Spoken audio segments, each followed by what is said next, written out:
The Whispers of Black Hollow. Chapter 1, The Return. The road to Black Hollow was narrower than she remembered.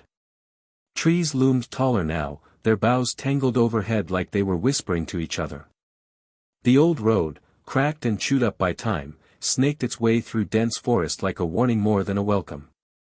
Emily Harper gripped the steering wheel tighter as the fog began to settle, thick, heavy, and almost alive, like it wanted her to turn back. But she didn't. She hadn't set foot in Black Hollow since she was 13, the summer after her grandmother died. After that, her mother never spoke of the place again. No letters. No visits. It was as if the town had simply been erased, except from Emily's dreams. Now, at 32 and recently divorced, with no job and a fading academic reputation, she needed somewhere to start over. Or maybe just somewhere to disappear. And the farmhouse, that decaying piece of Harper family history, had been waiting all this time, locked up and untouched, like a tomb. As she passed the crooked wooden sign that still read "Welcome to Black Hollow, EST 1782, her cell signal disappeared. Just like that. No bars. No GPS. Just her thoughts, and the fog. The town had shrunk. What once felt like a small but lively community now looked, still. Not dead, but paused, like the people who lived there were holding their breath. She drove past the shuttered general store, a chapel with broken stained glass, and a gas station that seemed to be run by the same dusty man who had been there 20 years ago. Finally, she saw it. The Harper farmhouse. It sat on a low hill, sagging slightly to the right, surrounded by dead corn stalks that never got pulled after harvest. The porch light, miraculously, still worked, triggered by motion as she stepped onto the creaking wood. A moth flapped violently against the bulb. Emily unlocked the door and pushed it open. The air inside was stale, like old paper and something deeper, mold, maybe. Or memory. The furniture hadn't moved. A crochet throw blanket still hung over the back of the couch. Her grandmother's rocking chair sat by the fireplace, unmoved and facing the window. She stood in the center of the room, letting silence fill her ears. That's when she heard it. A whisper. Faint. Just to her left. She turned. Nothing. She shook it off as nerves, fatigue, maybe the creak of settling wood. But a chill ran up her spine anyway. Later that evening, she unpacked only what was necessary: clothes, her laptop, a few books, and the file folders she'd been obsessing over for weeks. Family records. Town archives. Pieces of her grandmother's life she'd never been allowed to ask about. As night fell, the fog pressed closer against the windows. A knock at the door startled her. It was Noah. Her cousin, older by a few years, wearing a grease-stained jacket and holding a six-pack of something cheap. "Figured you'd be here," he said with a tired smile. "Heard from Maeve at the library. Said you called about old records." Emily let him in. They hadn't seen each other since their teens, but he looked the same. Rougher, maybe. Softer, somehow. He didn't ask why she was really here, maybe he didn't need to. They talked for a while. About the house. The town. How time moved slower here. He warned her about the locals. "People don't like questions in Black Hollow," he said. Emily nodded. They never did. Before he left, he looked around the living room, then back at her. "You sleeping here tonight?" "Yeah." He hesitated. "Don't go in the attic." She laughed. "Why?" He didn't. "Just don't." After he left, the silence returned, thick as the fog outside. Emily went to bed, the mattress dusty but familiar. She left the window cracked for air, listening to the wind stir the corn stalks below. That's when she heard it again. Whispering. This time, she sat up. It wasn't the wind. It was words. Soft. Rhythmic. Repeating. Coming from the walls, or beneath the floorboards. She pressed her ear to the wooden paneling. Emily. She stumbled back, heart racing. The room was empty. She grabbed her flashlight and checked the hallway. No one. Nothing. But on her way back to bed, she noticed something new, something that hadn't been there earlier. A photograph. It sat on her dresser, face down. She picked it up. It was black and white. Faded. 3 women standing in front of the old institute ruins just outside town, now condemned. One of them looked exactly like her. Same eyes. Same face. Same sorrow. She stared at it for a long time before setting it down and turning off the light. The whispers didn't return that night. But in the morning, she found her name carved into the inside of her bedroom closet door. And beneath it, the words. We remember. Chapter 2, The Institute. The morning broke gray and heavy, with a fog that clung to the ground like it was trying not to be forgotten. Emily stood on the porch of the Harper farmhouse, clutching a chipped mug of instant coffee and staring out at the brittle cornfield. The whispers from the night before echoed faintly in her memory, but daylight had a way of sanding down the sharp edges of fear. She told herself it was just stress. A bad dream brought on by too much dust and too little sleep. Still, the photo haunted her. The resemblance between her and the woman on the far left, identical, down to the tilt of her chin and the slope of her eyes, was too much to ignore. Emily didn't believe in ghosts. She believed in history. Paper trails.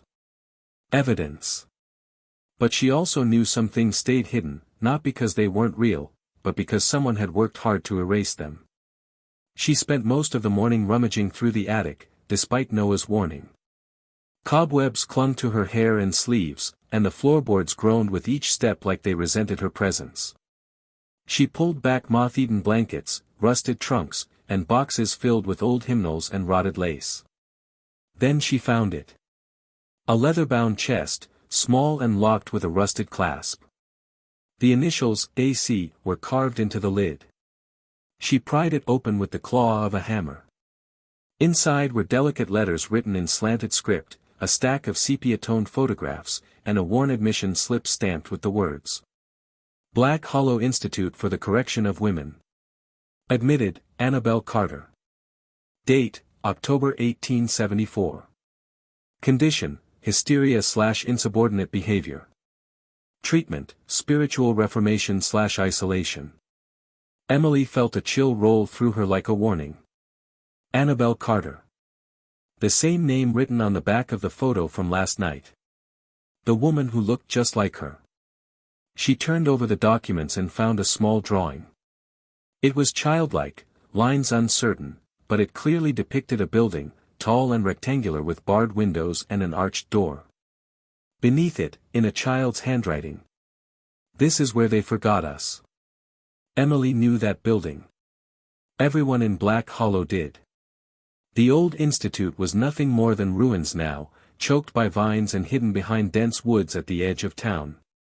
A relic of a time people didn't talk about, or weren't allowed to. She took the files and drove to the library, where Maeve, the town's hunched and hawk-eyed librarian, still kept the place running like it was 1953.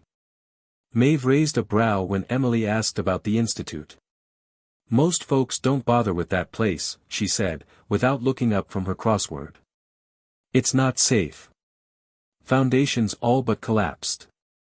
I'm not going to crawl around inside, Emily lied. Just need the records. Maeve sighed, pushing herself to her feet. She moved with slow determination and led Emily to a corner marked local history. Everything we have is in this drawer, she said. But don't expect much.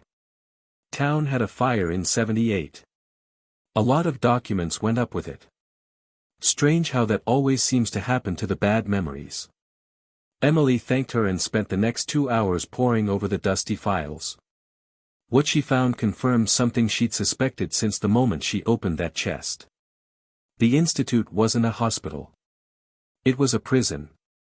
A place where women were sent for being inconvenient, for talking back, refusing marriage, grieving too loudly, or simply being difficult.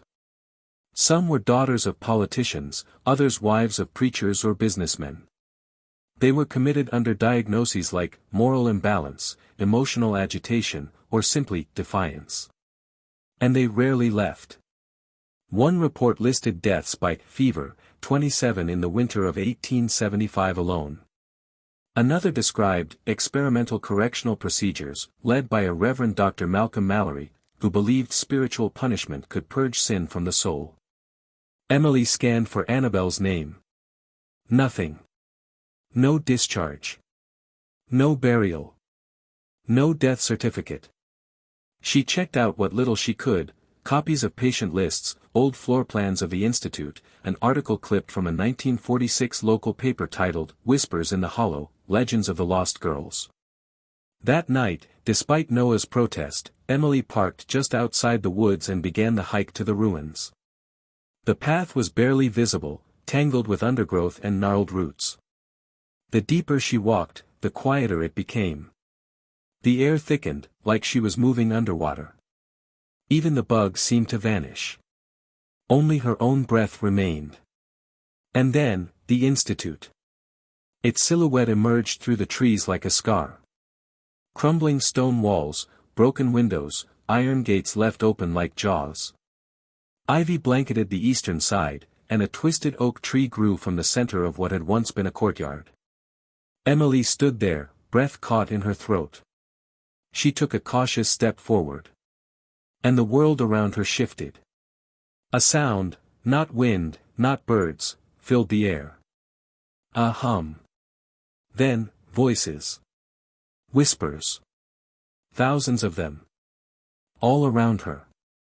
Some were pleading. Some were chanting. Some were laughing. And then, one voice rose above the others, clearer, urgent, close.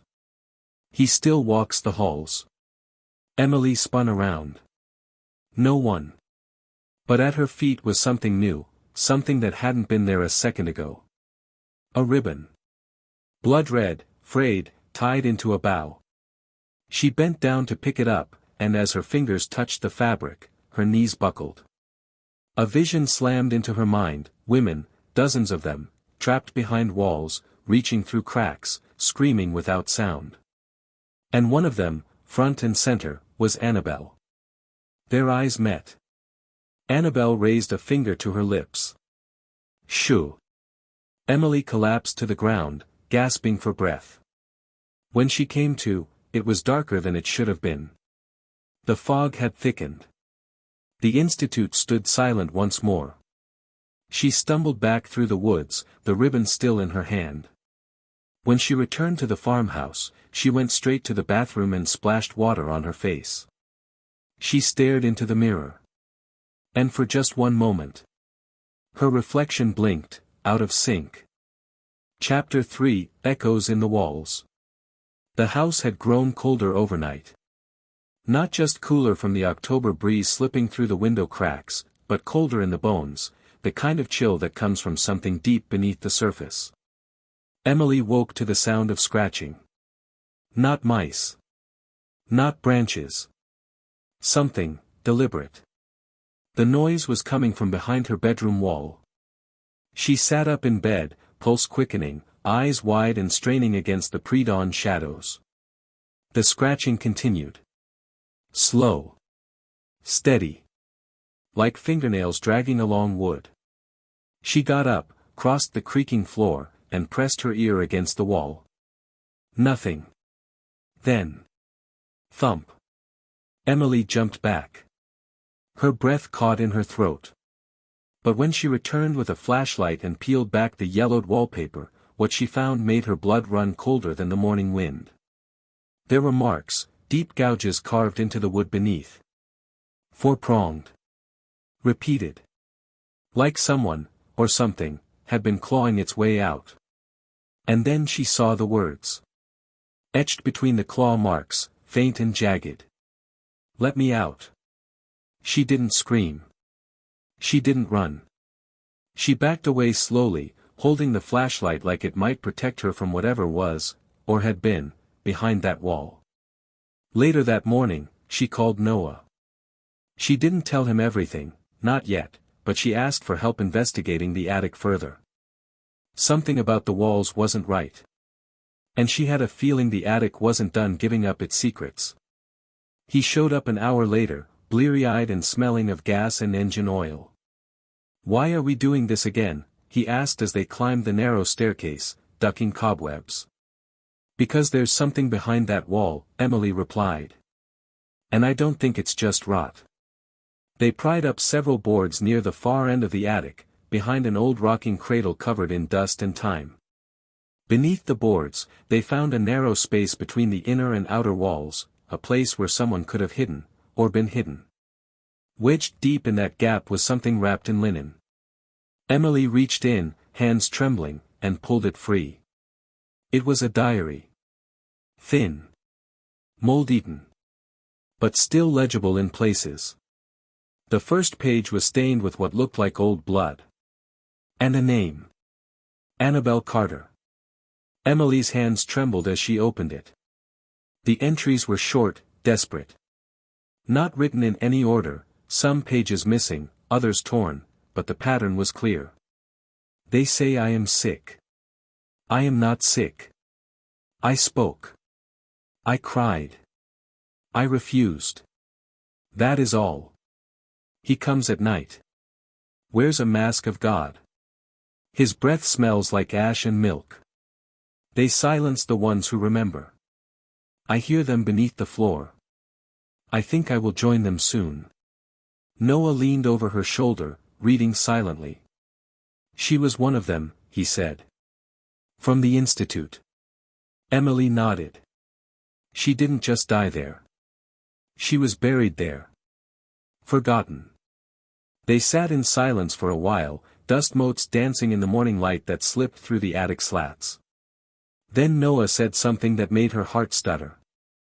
"Our grandmother used to talk in her sleep." Emily looked at him. "She'd whisper at night," he said. "When we were kids. Used to scare the hell out of me. I remember one time I asked her what she was saying, and she just smiled and said, 'Only the girls in the walls can hear me now.'" Emily felt her throat tighten. "Why didn't you ever tell me that? I didn't think it meant anything." He paused. "Until now." That night, Emily couldn't sleep. The diary rested on her nightstand. The pages burned in her mind like the whispering had the night before. She turned on her voice recorder, hoping to catch something, anything. For the first few hours, there was nothing but silence. But just after 3:12 a.m., the whispers returned. She didn't hear them with her ears, not at first. But when she played back the audio, they were there. Layered. Muted. Like voices trapped underwater. And then came a word. Clear. Isolated. Her name. Emily. The next morning, she went back to the photo she'd found that first night, the one with the 3 women standing before the Institute ruins. She scanned their faces again. One looked like her. One looked like her grandmother. And the third, her eyes were burned out of the image, as if someone had scratched them out with a knife. Emily turned the photo over again. This time, she noticed something new. Carved lightly into the paper, like a fingernail had traced it years ago. "He still walks among us." That afternoon, Emily went to the ruins again. This time, she didn't hesitate.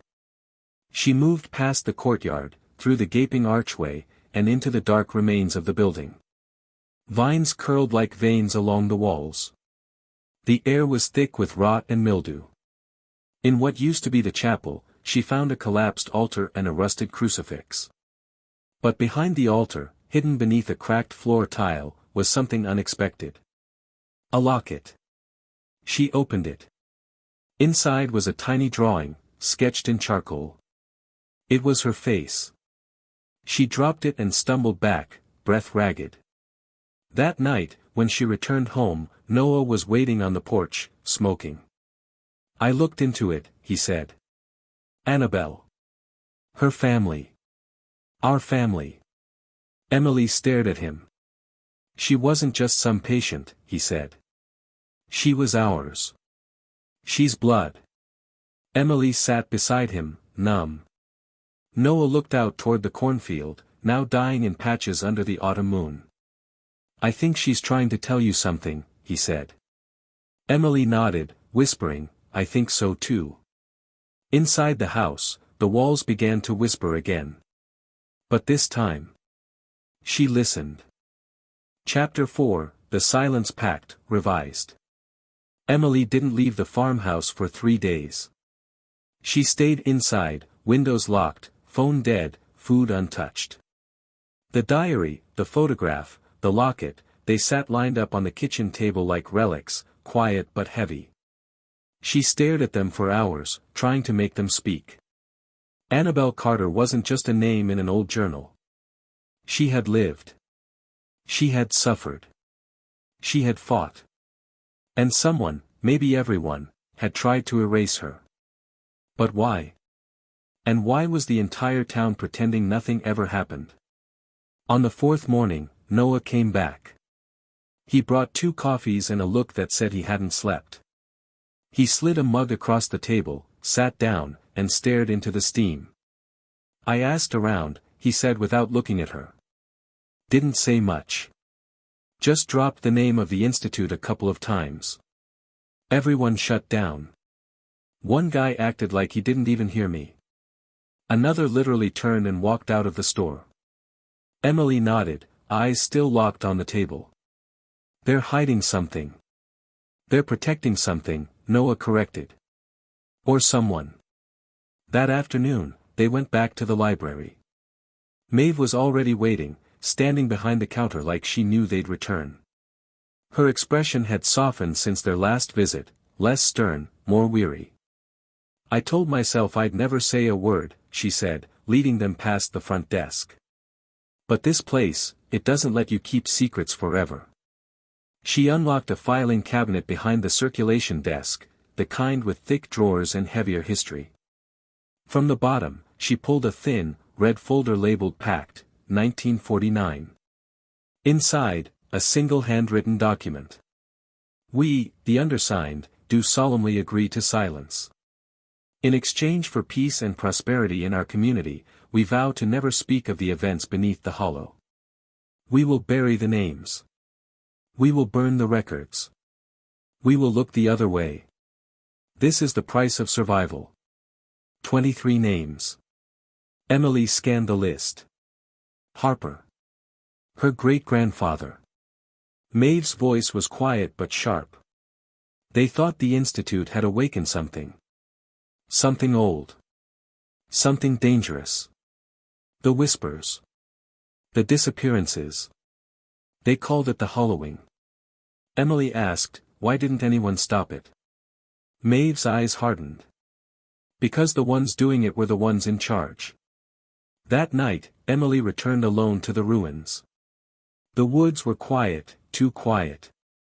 No insects. No breeze. Not even the creak of old branches. It felt like the trees themselves were listening. The building had changed. The air was denser. The shadows longer. The silence heavier.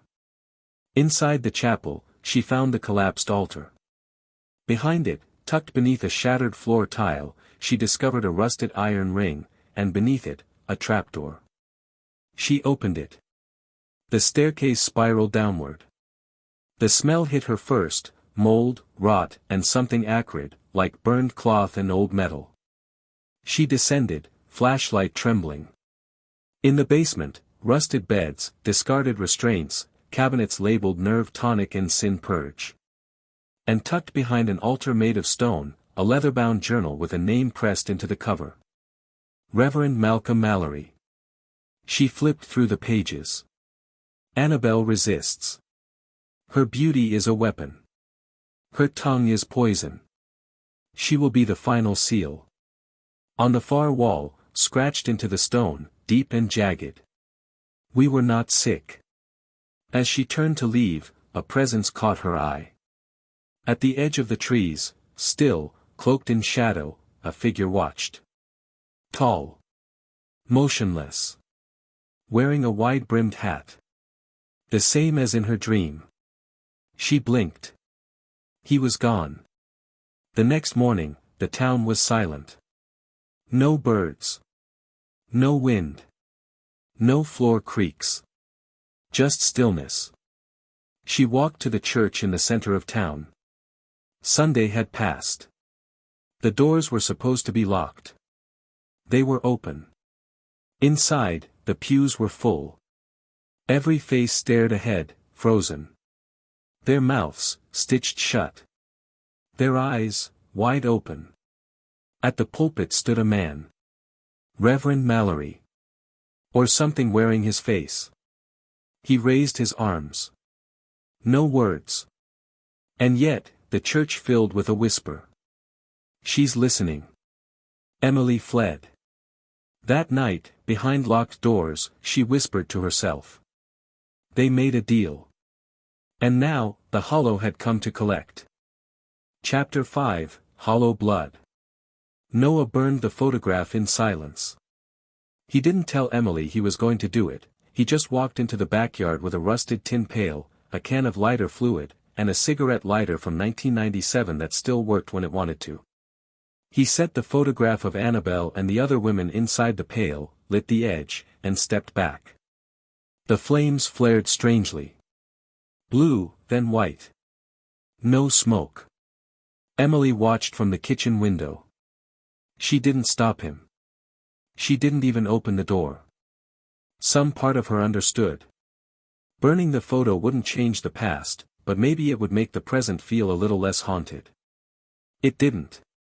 Later that night, Emily sat cross-legged in the living room, surrounded by scraps of newspaper, photocopies, and handwritten notes. The floor looked like a murder board with no pins, just chaos. She was tracing her family tree, trying to find every name that had ever tied her to Black Hollow. What she found chilled her. Annabelle Carter. Margaret Carter Harper. Joseph Harper. Helen Harper. And finally, Emily Harper. Direct lineage. The Harper family wasn't just connected to Black Hollow. It was embedded in it. Tied to the land. Tied to the silence. Tied to the whispers. When Noah came in, she showed him the paper.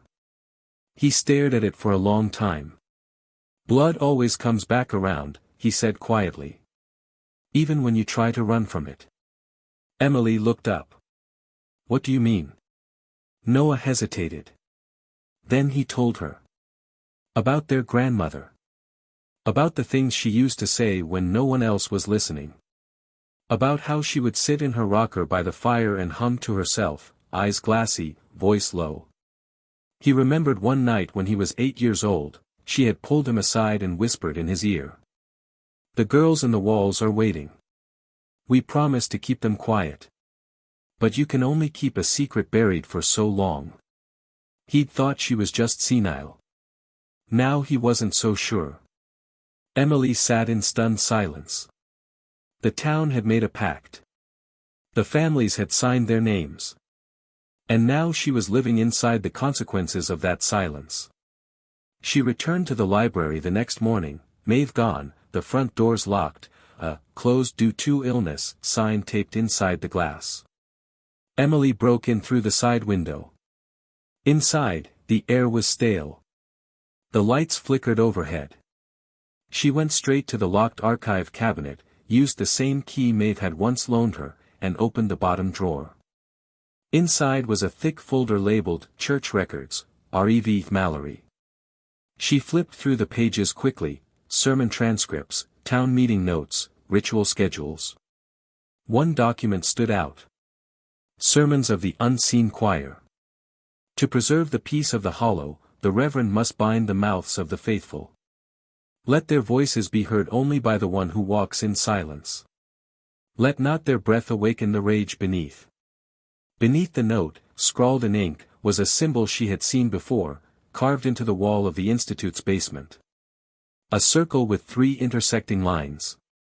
It wasn't religious. It was a seal. Emily left the library with the papers stuffed into her backpack. She drove directly to the edge of town, to the abandoned church outside the old institute grounds. It looked different now. No vines. No decay. The paint was fresh. The bell tower intact. As if the building had rebuilt itself. Inside, the pews were empty. Candles lined the aisle, their flames flickering without wind. And in the front row, a single book sat on the seat. Emily picked it up. A Bible, at first glance. But inside, it had been gutted. The pages hollowed out. Inside the cavity were 5 names written in red ink. Her name was the last. Emily Harper. She dropped the book and stumbled back. That's when she heard it. Behind her.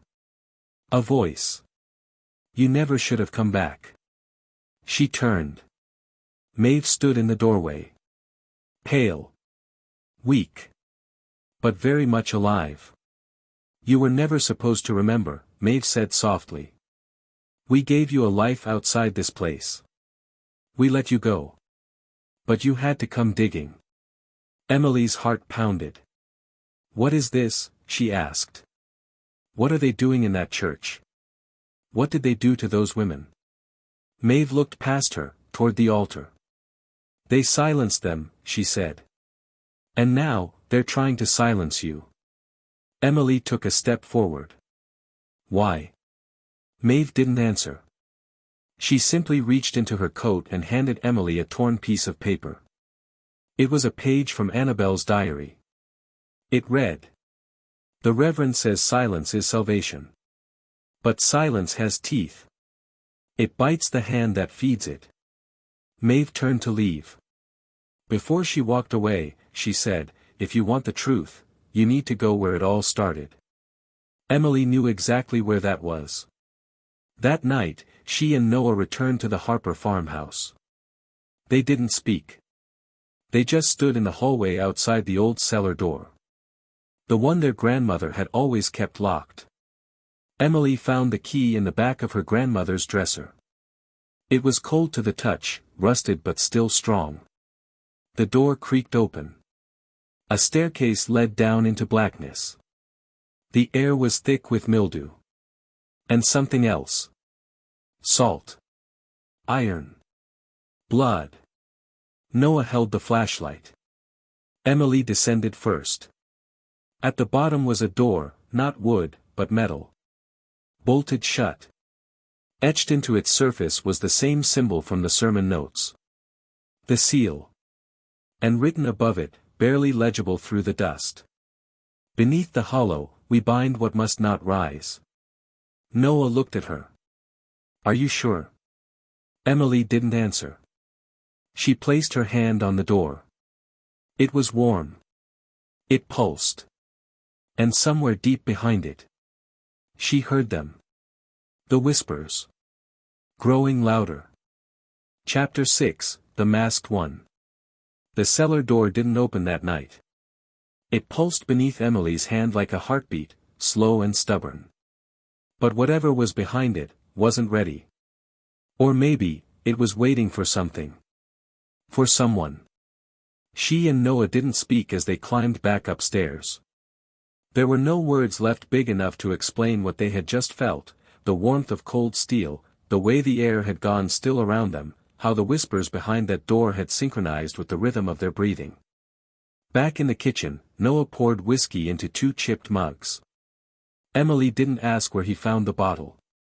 They sat in silence, surrounded by open folders and newspaper clippings, until Emily finally said what had been building inside her chest for days.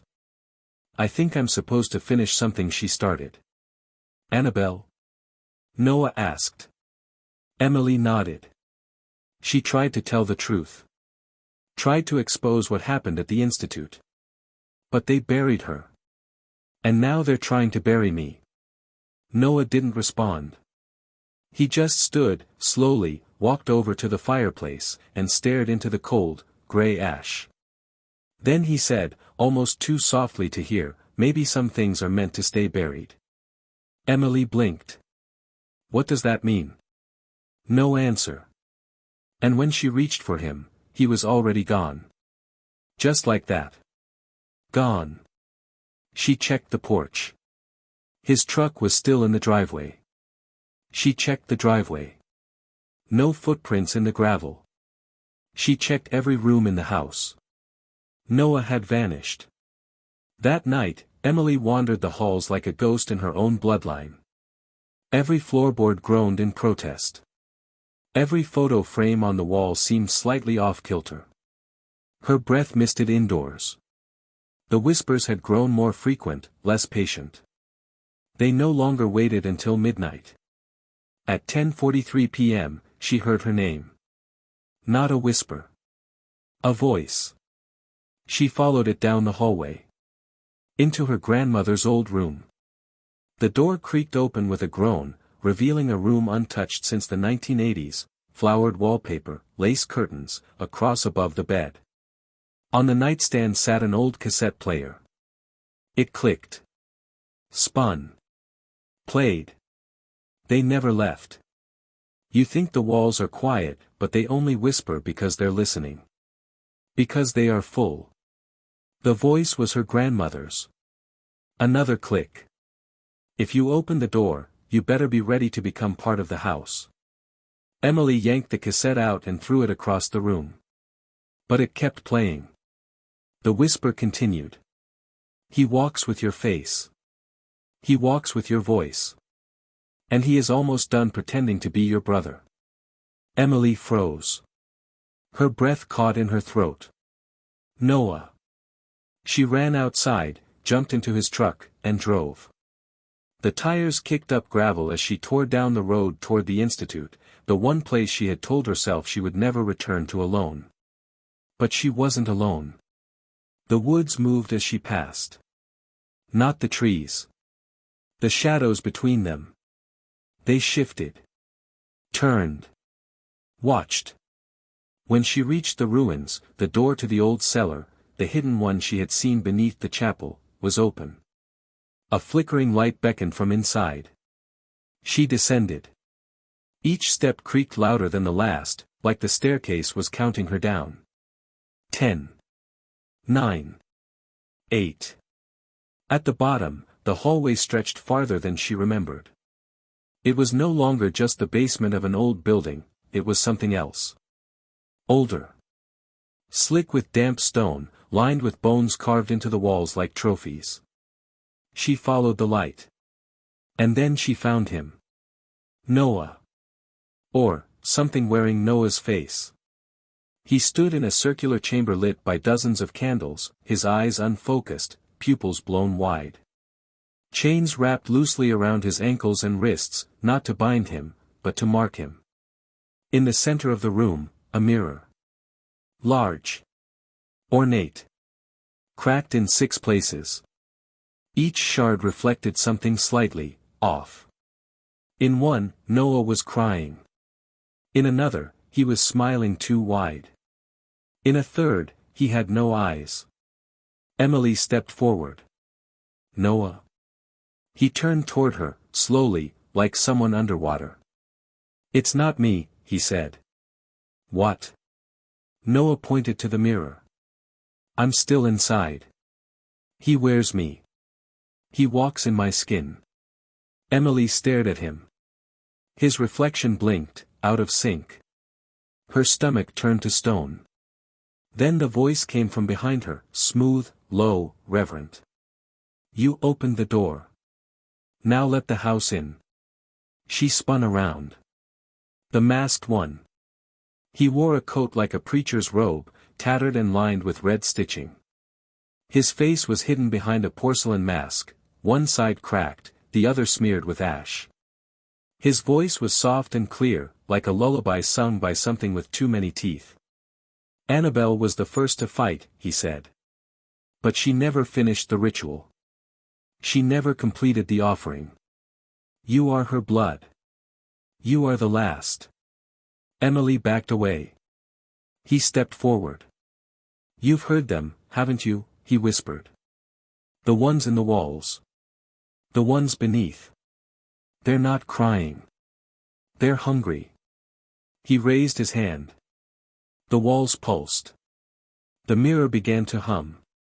Noah fell to his knees, screaming as each reflection began to ripple and twist. Emily ran to him.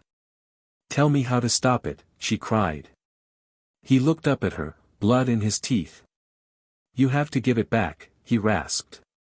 The name. The blood. The silence. Emily didn't understand. But something inside her, deeper than memory, older than thought, did. She turned to the mirror and whispered the name. Annabelle Carter. The glass shattered. A scream ripped through the chamber, not human. Not earthly.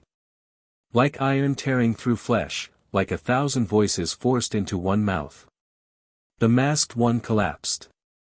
The candles died. Darkness returned. Emily pulled Noah to his feet, or the thing that was left of him, and they ran. Back through the hall. Up the stairs. Out into the cold night air. The sky above Black Hollow churned like a mouth learning to scream. And far below them, something old and buried had awakened. Chapter 7, The Breaking. Black Hollow didn't sleep that night. The air smelled of copper and ozone, as if lightning had struck something that bled. The clouds over the town moved too quickly, too purposefully, like they weren't driven by wind but by instinct, circling, watching. Emily sat on the porch swing of the Harper farmhouse, knees hugged to her chest, flannel blanket wrapped tightly around her shoulders. She hadn't spoken since dragging Noah, or what was left of him, back from the ruins. He was in the guest bedroom now. Breathing, but shallow. Whispering constantly, even in sleep. Not English. Not anything she could recognize. Just murmurs. Half prayers. Half pleas. The man who had returned with her wasn't quite Noah anymore. But he wasn't the masked one either. He was, in between. Emily watched the horizon darken further as thunder growled in the distance. She could feel it, deep in the roots of the town. A pressure. Like something had come unsealed and the earth was trying to hold its breath. She hadn't cried. She couldn't. It was like whatever made her human was stretched too thin now, pulled tight between fear and rage, history and blood. Inside the house, the whispers had grown louder. Constant. No longer bound by night. They bled into her thoughts while she was awake, curled around her dreams when she tried to sleep. She no longer questioned if she was imagining them. They were there. They were real. They were hers. By dawn, Emily realized she hadn't eaten in almost 2 days. She walked to the kitchen and opened the fridge, empty. Only a single jar of blackberry jam remained on the middle shelf. Her grandmother used to make it every fall. She closed the door. When she turned around, there was a woman standing in the doorway. Wet dress. Bare feet. Long red hair hanging in clumps over her face. No sound. Just watching. Emily didn't scream. She blinked. The woman was gone.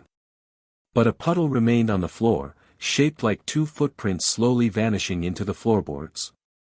She left the kitchen and made her way upstairs. Noah was awake, sitting on the edge of the bed, staring into the corner like something was perched there. His face was pale, lips cracked, a thin line of blood at the base of one nostril. "You're not sleeping," she said softly. "I can't," he whispered. "She sings when I close my eyes." "Annabelle?" He nodded slowly. "She wants you to finish it." Emily sat beside him. "What is it?" she asked. "What do I have to finish?" He didn't answer right away. Then he said, "The ceiling." Emily stared. The ritual they interrupted. The one they tried to rewrite with silence and fear. It's still broken. That's why everything's bleeding through. That's why the masked one came back. He wasn't just punishing the town, he was keeping the old ones fed. Balanced. Bound. Emily stood. Where? Noah looked at her, eyes too wide. The orchard. The orchard was outside of town, at the very edge of the tree line, just before the ground dipped toward the valley. It had once belonged to the Mallory family. Apples. Peaches. Plums. By the 1970s, the trees had stopped producing anything but gnarled, bitter fruit. Nobody picked them anymore. Nobody went near the place at all. Emily packed a flashlight, the remaining diary pages, and the locket. She wore her grandmother's jacket, the one lined with cedar and prayer. She didn't say goodbye to Noah. She wasn't sure who he'd be when she got back. The orchard was worse than she remembered. The trees were too still, as if they were listening. The soil was blacker here, wet even though it hadn't rained. Crows circled above in tight spirals but never landed. She walked carefully between the rows, watching for signs, symbols carved into bark, unnatural growths in the roots. Anything that didn't belong. At the center of the orchard was a clearing. Dead grass. Burned circle.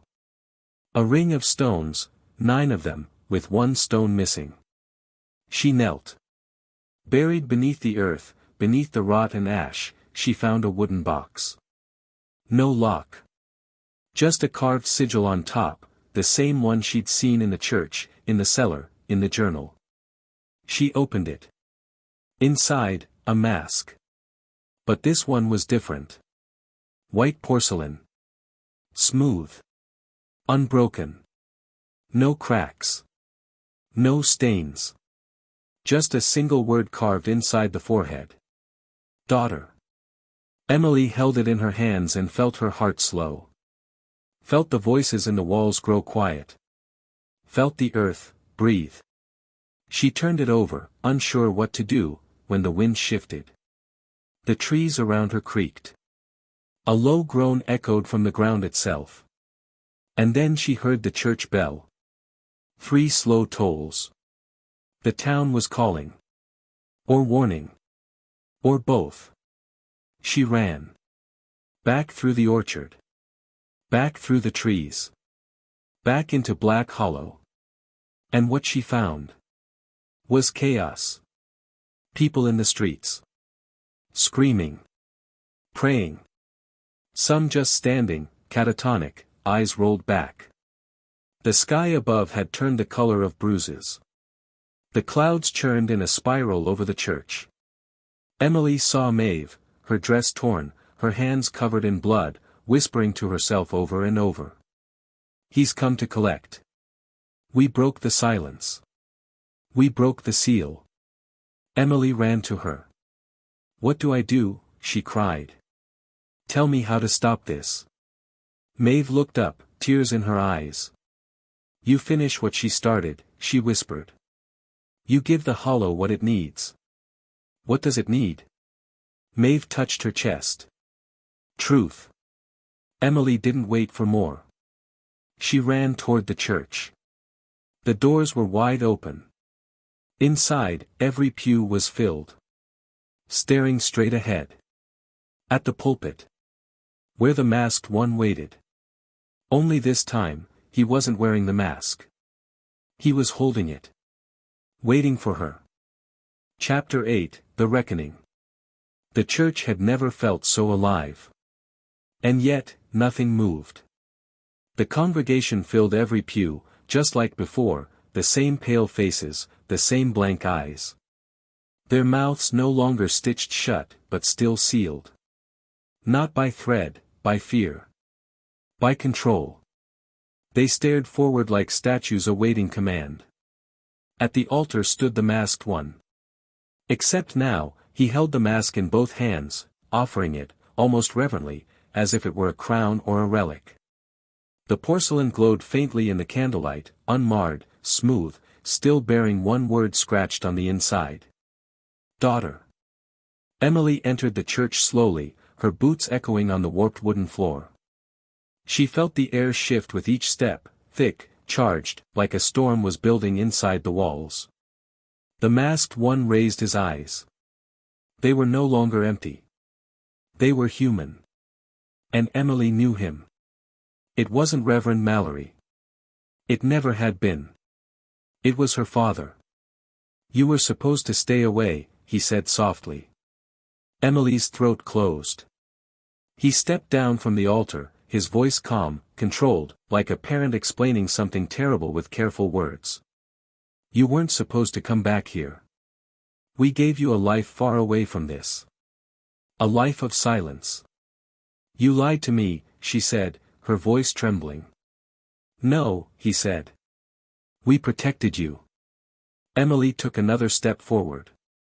"Protected me from what?" He looked around, gestured gently to the congregation. "From them." His tone didn't carry anger. It carried sorrow. Exhaustion. Conviction. This town made a deal, Emily. A deal older than paperwork. Older than law. The Institute wasn't just a house of horrors. It was an altar. Every scream, every girl broken beneath those walls, it wasn't punishment. It was offering. He lifted the mask. And it kept the hollow quiet. Emily shook her head. "No. It fed it." He nodded. "Exactly. We feed it, or it takes what it wants." He approached her, offering the mask. "You are blood of Annabelle. The only living descendant who still remembers. You finish the circle, or it opens again. And if it opens, it doesn't close. Not for generations." Emily stared at the mask. Her hand shook. Behind her, the doors of the church slammed shut. The candles flickered violently. A low hum filled the air, like a heartbeat rising from beneath the floorboards. "Put it on," he said gently. "Be the seal." "No." Emily stepped back. She reached into her coat and pulled out the locket, the one she'd found buried in the ruins. It still held the charcoal sketch inside. Her face. She threw it on the ground. It cracked. From beneath the pulpit, the floor cracked. And then came the screaming. Not from the congregation. Not from her father. From underneath. Thousands of voices, rising like steam from beneath the earth, a fury that had waited decades to be heard. The congregation began to tremble. One by one, they collapsed to the ground, clutching their heads, whispering frantically. "We were wrong. We were wrong. We were wrong." The pews splintered. The altar split. Emily's father fell to his knees, the mask clattering to the floor. "You don't understand," he cried. "If you don't take it, they'll all die." Emily stepped past him. "I'm not here to finish their silence," she whispered. "I'm here to break it." She climbed onto the pulpit. The ceiling trembled. The walls bled shadow. And with every breath, the whispers grew louder, angrier, no longer fragmented, no longer lost. They were uniting. She took out the final page of Annabelle's diary. The one Maeve had given her. On it, a single sentence. "Speak the name, and set them free." Emily opened her mouth. And shouted. "Annabelle Carter." The church exploded in sound. No fire. No wind. Just voices. Every woman who had died in silence. Every scream never heard. Every injustice sealed behind the walls. They poured out through the cracks, filled the rafters, tore through the beams. The stained glass windows shattered inward. The bell tower collapsed. And the floor beneath Emily gave way. She fell. Down into the dark. Down through the roots of the town. Down into the hollow itself. And there, in that impossible space where the foundation of Black Hollow met something far older, she saw them. The women. Hundreds of them. Ghosts made not of mist, but memory.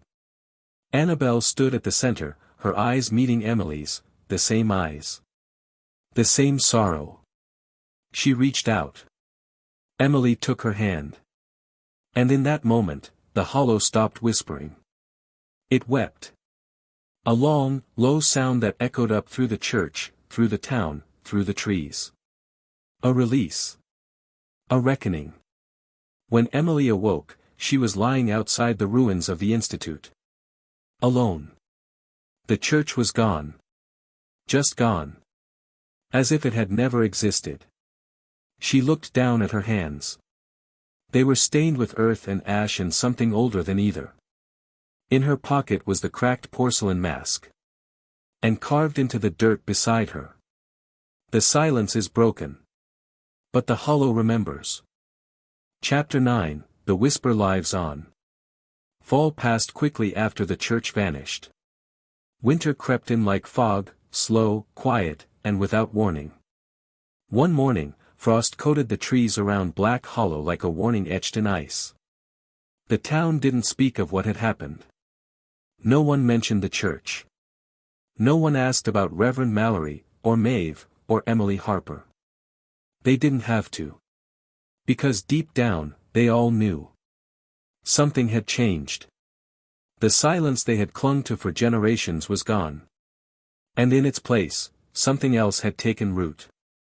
Not loud. Not violent. But present. Lingering. Aware. At the edge of town, the Harper farmhouse stood exactly as it had for over 100 years, weathered, but upright.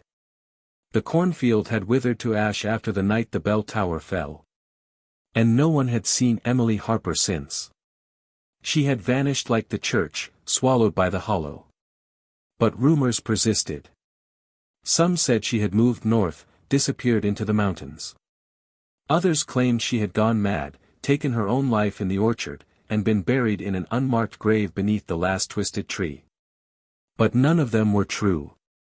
Because Emily Harper was still there. Watching. Listening. Waiting. It was early spring when the truck arrived. Dust trailed behind it like a comet. A young couple stepped out, Michael and Janine Morris, newlyweds from Maryland. She was pregnant. He worked remote IT. They'd found the listing for the farmhouse online. Cheap. Quiet. Off the grid. A dream for a fresh start. The real estate agent never mentioned the history. He just said, "You'll love the view." By mid-April, they were moved in. Michael fixed the roof. Janine planted tulips along the walkway. At night, they lit candles and played records. It was peaceful. For a time. But peace in Black Hollow always came with a cost.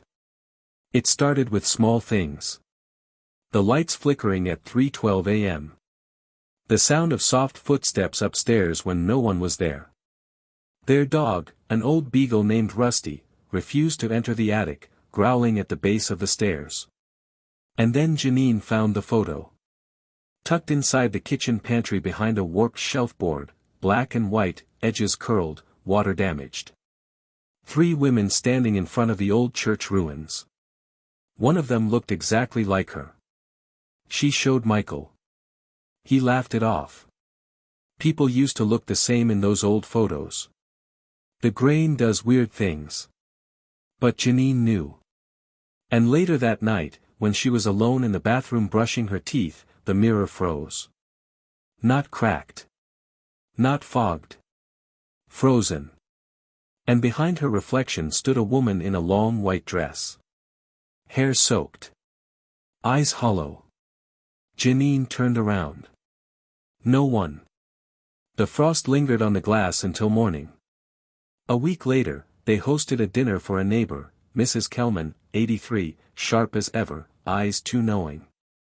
Over pot roast and cornbread, Janine mentioned the name Annabelle, without knowing why.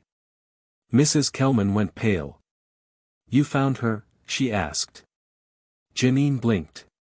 "What do you mean?" Mrs. Kelman didn't answer. She simply stood, left her plate untouched, and walked out into the night. They never saw her again. 3 days later, the town posted her obituary. Natural causes. No further details. The last night in the farmhouse, Michael went down to the basement to check the water heater. He didn't come back. Janine found him standing still at the bottom of the stairs, eyes open, not blinking. Muttering. "We were wrong. We were wrong. We were wrong." She screamed. He didn't move. That night, she packed a bag and left. She never returned. She gave birth 6 weeks later in a hospital outside Pittsburgh. A girl.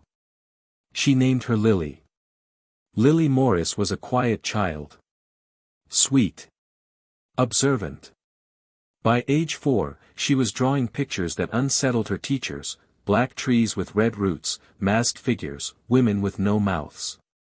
At 5, she began whispering to herself at night. When her parents asked her who she was talking to, she said, "The lady in the cornfield. She used to live in a house just like ours." They moved again. Farther this time. But Lily still whispered. Still drew. And on her 6th birthday, she gave her mother a drawing.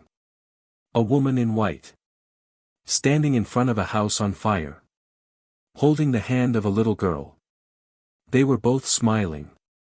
Lily had written one word at the top of the page, in shaky, uneven letters. Remember. Back in Black Hollow, the land lies quiet. No more sermons. No more screams. But if you pass the old Harper farmhouse just before midnight, when the wind is still, you might hear something beneath the floorboards. Not voices. Not cries. Just a whisper. Over and over.